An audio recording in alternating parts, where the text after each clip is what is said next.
नमस्कार, इशारों इशारों में आपका स्वागत है। मैं हूं संकेत उपाध्याय।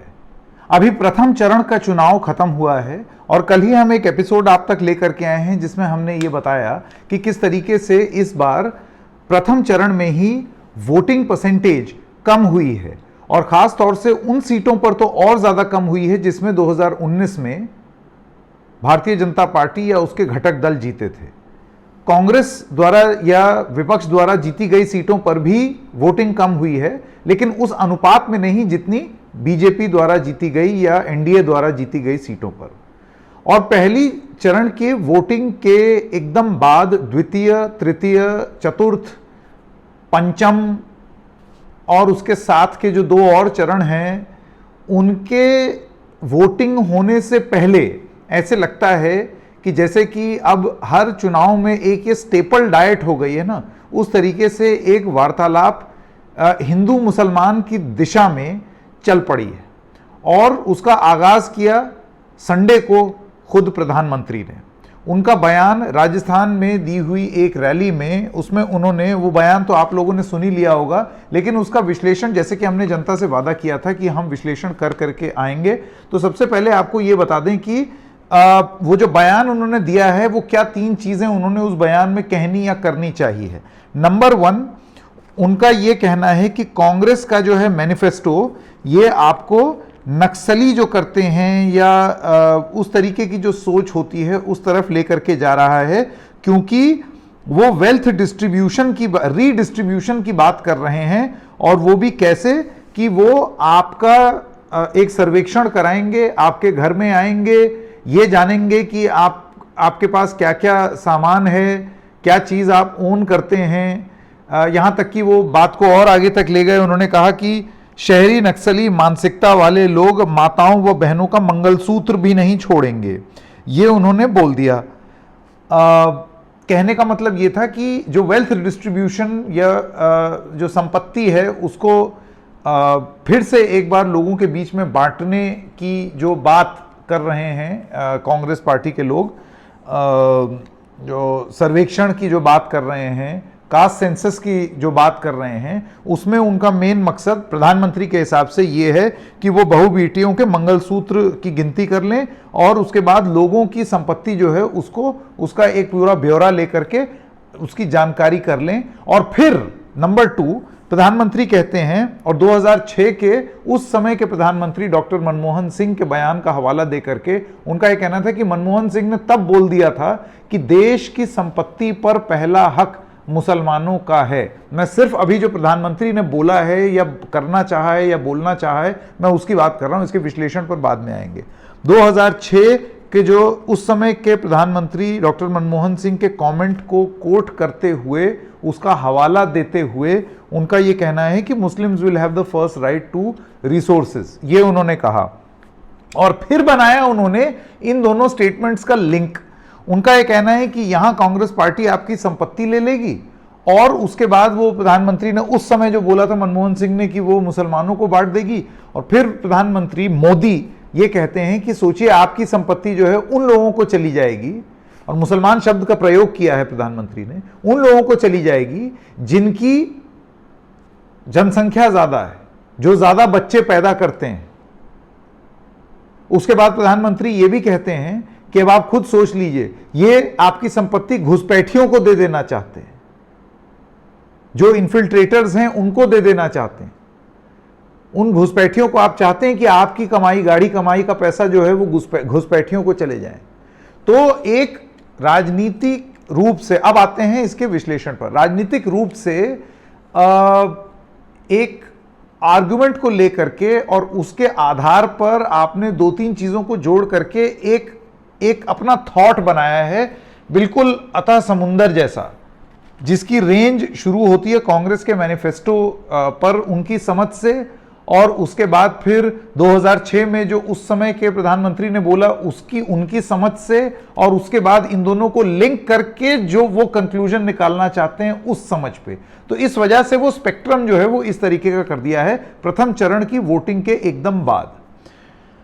अब आते हैं एक एक करके इन मुद्दों पर। सबसे पहली बात तो 2006 में उस समय के प्रधानमंत्री जो हैं उन्होंने क्या ये बयान बोला था। सच बात यह है कि उन्होंने एक स्टेटमेंट दिया था जिसमें वो ये कह रहे थे कि the minorities including Muslim minorities have the first they have the first right to the resources of this country। लेकिन कांग्रेस पार्टी का यह कहना है कि यह स्टेटमेंट आधे अधूरे रूप से उठाया गया है, क्योंकि अगर आप पूरा स्टेटमेंट सुनेंगे तो उस पूरे स्टेटमेंट में उनके हिसाब से बहुत क्लियरली यह बात बोली गई है और यह सेंटेंस कंस्ट्रक्शन का फेर है, क्योंकि अगर आप किसी सेंटेंस को बीच में से काट के निकालते हैं तो उसका संदर्भ और निकलता है। कांग्रेस पार्टी का यह मानना है कि जब आप पूरा स्टेटमेंट सुनेंगे मनमोहन सिंह का, तो डॉक्टर मनमोहन सिंह ये कहते हैं कि जो दलित, पिछड़े, आदिवासी, ओबीसी माइनॉरिटीज वो हैं, उनको जो है ये जो हमारी स्कीम्स हैं उसका लाभ पहुंचना चाहिए, और जो माइनॉरिटीज हैं उसमें मुस्लिम माइनॉरिटीज जो है वो उनको भी पहुंचना चाहिए। और उसके बाद एक सेंटेंस आता है, they have the first right to the resources of this country. यानी कि कांग्रेस का यह कहना है कि दरअसल जो कॉन्टेक्स्ट था वो सिर्फ मुस्लिम माइनॉरिटीज को फर्स्ट राइट देने का नहीं था, वो दलित, पिछड़े, वंचित, शोषित, ओबीसीज एंड माइनॉरिटीज में मुस्लिम माइनॉरिटीज के बारे में बात हो रही थी। यानी कि वो इन सब लोगों के बारे में बात हो रही थी। अगर आप क्लिप कट करके सिर्फ उतना अगर देखेंगे, दो सेंटेंस जोड़ के देखेंगे तो उसका मतलब अलग निकलेगा। इस पर बीजेपी की तरफ से ये कहना है कि अब ये बड़ा डिलेड सा रिस्पॉन्स है आप लोगों का, आप डैमेज कंट्रोल करने की कोशिश कर रहे हैं। ये बातें उस समय 2006 में भी कही जा रही थी, लेकिन कांग्रेस की तरफ से स्पष्टीकरण ये है। उनका यह कहना है कि अगर आप सेंटेंस फॉर्मेशन और कंस्ट्रक्शन को तोड़ना मरोड़ना चाहते हैं तो उसमें हम क्या करें। ये तो हो गई एक बात। दूसरी चीज, Congress manifesto talks about counting wealth and redistribution of the wealth. अब ये सवाल हमने कांग्रेस के जो तमाम लोग हैं जो मैनिफेस्टो कमेटी में हैं या कांग्रेस के नेता हैं उनसे हमने पूछा, तो उनका यह कहना है कि आप एक शब्द मुस्लिम हमारे मैनिफेस्टो में दिखा दीजिए, सबसे पहली बात जो अभी का मैनिफेस्टो है। दूसरी चीज वो ये कहते हैं कि जब हमारा मैनिफेस्टो माइनॉरिटीज की बात करता है तो वो लिंग्विस्टिक और रिलीजियस माइनॉरिटीज के बारे में बात करता है, तो जो भी चीजें अप्लाई कर रही हैं वो लिंग्विस्टिक माइनॉरिटीज और रिलीजियस माइनॉरिटीज दोनों पर ही लागू होता है। यानी कि वो नॉन मुस्लिम्स और जो स्पीकर्स हैं उनके ऊपर भी बराबर उतना ही लागू होता है। कोई स्पेसिफिकली जा करके आउट ऑफ द वे हम उसके बारे में बात नहीं कर रहे हैं। जहां तक रीडिस्ट्रीब्यूशन ऑफ वेल्थ की बात है, तो अमिताभ दुबे जो कि कांग्रेस पार्टी के मैनिफेस्टो कमेटी के मेंबर हैं, उन्होंने एक ट्वीट के माध्यम से जानकारी दी है जिसमें वो कह रहे हैं there is a lot of effort on an op-ed, और ये एक ओपिनियन पीस है जो कि हिंदुस्तान टाइम्स में मोनिका हलान जी ने लिखा 5 दिन पहले, और उन्होंने बोला कि इंडियन नेशनल कांग्रेस जो है वो इंडिया की वेल्थ रीडिस्ट्रीब्यूट करनी चाहती है। ये सही नहीं है, क्योंकि उनको ये बताना पड़ेगा will this be a one time exercise, ये माइनॉरिटीज इससे बचे रहेंगे, ये गवर्नमेंट एम्प्लॉयज पर भी लागू होगा, जुडिशरी पे, डिफेंस पर, टीचर पे, अमीर किसानों पर लागू होगा। मैं ये पूछना चाहती हूँ। मोनिका हलान जी जो हैं वो उन्होंने अपने आर्टिकल के माध्यम से ये सारी चीज़ें लिखी। मोनिका हलान कौन है? राइटर हैं, ऑथर हैं, स्पीकर हैं, मनी के बारे में बात करती हैं, म्यूचुअल फंड्स के बारे में बात करती हैं, चेयर हैं सेबी कमेटी फॉर IPEF की, और पॉडकास्ट चलाती हैं लेट्स टॉक मनी। तो जब इन्होंने ये राइटअप लिखा तो उस पर अमिताभ दुबे उन्होंने जवाब दिया है, और ये जवाब उन्होंने 17 अप्रैल को ही दे दिया, क्योंकि ये जो राइटअप है ये उस समय का ही था। तो उसमें वो लिखते हैं, और इससे आपको शायद थोड़ी सी क्लैरिटी मिलेगी। वो लिखते हैं there is a lot of effort on an op-ed that is based on a completely false premise. मतलब इसकी जो नींव है, जो इस ओपिनियन पीस की जो मोनिका हलान ने लिखा है, वो गलत नींव पर आधारित है। द कांग्रेसेस 2024 न्याय पत्र manifesto does not use the word redistribution, यानी कि हमारे मैनिफेस्टो में रीडिस्ट्रीब्यूशन नाम का कोई शब्द नहीं है। Nor did Rahul Gandhi promise to redistribute the nation's wealth in Hyderabad on 7 April 2024, यानी कि राहुल गांधी ने जो संपत्ति है उसको फिर से लोगों में रीडिस्ट्रीब्यूट करने की बात कभी नहीं की है। The solitary news report suggesting this was entirely misleading. what he said, as he has been repeatedly saying, is that जो उन्होंने कहा, जो वो बार बार कह रहे हैं, वो है कि scheduled caste, scheduled tribes, OBC और economically weaker section and minority representation is suboptimal in vital decision making areas such as the bureaucracy, media and business। यानी कि वो उनका ये मानना है कि राहुल गांधी ने दरअसल जो बात बोली वो ये थी कि दलित, आदिवासी, ओबीसी, आर्थिक तौर से पिछड़े और रिलीजियस माइनॉरिटीज और लिंग्विस्टिक माइनॉरिटीज जो हैं, यानी कि जबान से जो माइनॉरिटी में हैं और धार्मिक आधार पर जो माइनॉरिटी हैं, उनका प्रतिनिधित्व मीडिया में, बिजनेस में और इस देश की ब्यूरोक्रेसी में उस तरीके से नहीं है जैसे कि होना चाहिए। The Congress party will address this gap first and foremost by carrying out a socio economic and caste census, यानी कि हम एक जाति जनगणना जो है वो करवाएंगे और इस गैप को पाटने की कोशिश करेंगे। That includes data on income and asset ownership. Caste census में ये जानकारी होगी कि किसकी कितनी इनकम है और कौन क्या क्या ओन करता है। This picture will be filled out with data from a financial and institutional survey, यानी कि इसके बाद एक सर्वे होगा जो कि आपको डेटा मुहैया कराएगा कि वित्तीय रूप से और इंस्टीट्यूशनल रूप से वेल्थ जो है वो कहाँ है। वेल्थ रीडिस्ट्रीब्यूशन की बात वो कह रहे हैं कि उस तरीके से नहीं है जिस तरीके से भारतीय जनता पार्टी उसे बना रही है। ये दावे हैं, मैं दावे आपके सामने रख रहा हूं। It is peculiar that some seemingly rational commentators oppose the caste census. Thousands of crores are allocated every year from the budget to disadvantaged groups including OBCs, but the Modi government refuses to count the OBCs. On what basis can a modern economy rely on 93-year-old data from 1931 census to allocate resources? उनका ये कहना है कि अभी जिस तरीके से इस देश के रिसोर्सेज को बांटा जाता है या बताया जाता है, वो 1931 में जब आखिरी बार कास्ट सेंसस हुआ था, अंग्रेजों के जमाने में कास्ट सेंसस हुआ था, तो उस समय का डेटा है। आपको यह भी बता दें कि जो लास्ट सेंसस हुआ है इस देश में, वो सेंसस भी 2011 में हुआ है। अभी तक 2021 वाला सेंसस भी नहीं हुआ है, बीच में कोविड आ गया, ये बात बताई जा रही है। तो जो डेटा है आज की डेट में सरकारी स्कीमों का लाभ देने के लिए, तो उसकी जो जानकारी हमारे पास है वो जानकारी अव्वल तो 2011 के सेंसस की है, और जाति के आधार पर अगर हमें यह पता करना हो कि कौन सी जाति कितनी है और आज़ादी के बाद कितनी हो गई और अभी कितनी है, उसकी आखिरी गणना जो है वो 1931 में हुई थी। तो कांग्रेस पार्टी का यह कहना है कि आप कोई भी सेंसस करते हैं, जो सेंसस अगर आप जानते हो तो आप ये जब जानते हैं कि सेंसस वाले जब आते हैं घर में तो वो एक एक चीज चेक करते हैं। वो आपके गेट पर आकर के ये भी देखते हैं कि आपकी फर्श पर टाइल लगी है या मोज़ैक वाली फ्लोरिंग है। वो आपसे ये भी पूछते हैं कितने लोग रहते हैं यहां पर, अर्निंग मेंबर कितने हैं, आप जो है, और भी तमाम सवाल होते हैं उसमें, बहुत डिटेल्ड होता है वो जो जनगणना होती है।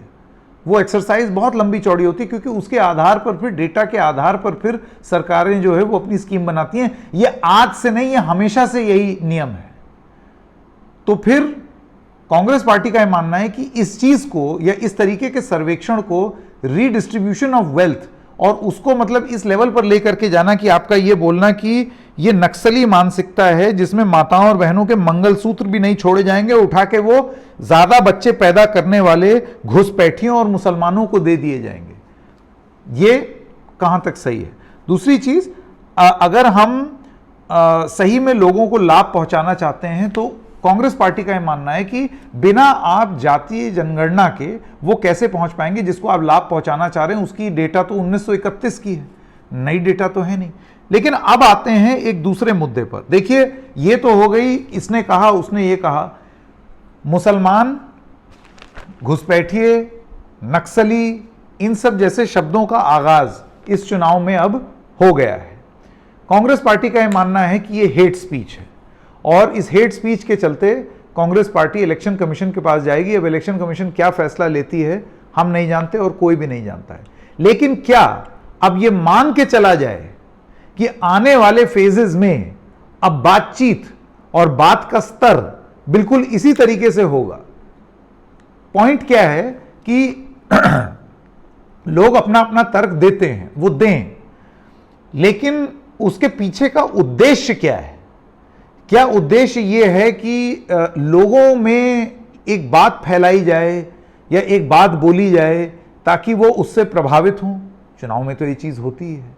और इस सबसे बड़ी बात कि क्या ये स्टेटमेंट इसलिए दिया गया है, जैसे कि अब आरोप लग रहे हैं, स्टेटमेंट इसलिए दिया गया है कि फर्स्ट फेज में उस तरीके से हाई वोटिंग नहीं हुई जैसे कि होनी चाहिए थी। हम ये नहीं जानते हैं कि वो जो वोटिंग लो हुई है उस लो वोटिंग से किसको फायदा हो रहा है और किसको नुकसान हो रहा है। एक तर्क ये दिया जाता है, कांग्रेस पार्टी की तरफ से तर्क ये दिया जा रहा है कि ये सब हो ही इसलिए रहा है क्योंकि बीजेपी जो है वो सदमे में है और लो वोटर टर्नआउट से वो दुखी है, इस वजह से अब वो they are raising the political temperature, Hindu मुसलमान करके तापमान को ऊपर कर रहे हैं ताकि और लोग जो हैं वो वोटिंग करने आए और उनको second, third, fourth, fifth, six, seventh phase में लाभ मिले। और प्रधानमंत्री खुद इसमें कूद पड़े हैं।